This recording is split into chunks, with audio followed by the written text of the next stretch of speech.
S'ils veulent le burnous et le sable d'Abdelkader, là on le leur donne, il n'y a aucun souci. Pour nous ça ne signifie rien, autant le leur donner. Pour eux ça signifie beaucoup. L'obsession algérienne, elle vient d'où? Elle vient du fait qu'en fait ce pays n'existait pas avant la France. C'est la France qui crée l'Algérie.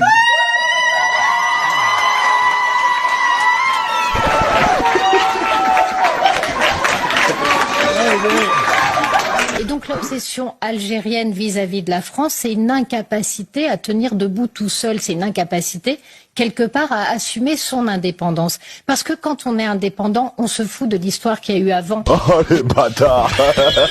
Joker fort, il le casse.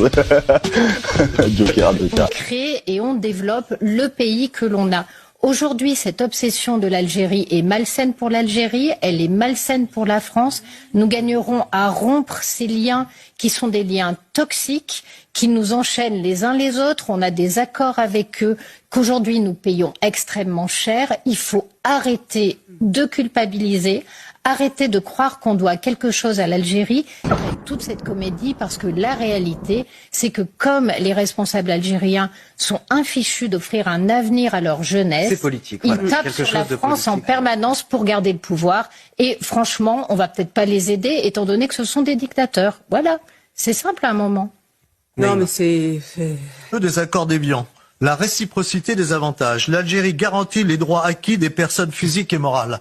Alors moi je demande qu'on respecte les accords d'Évian et que notamment tous les biens qui ont été saisis au harkis, ceux qui sont encore en vie.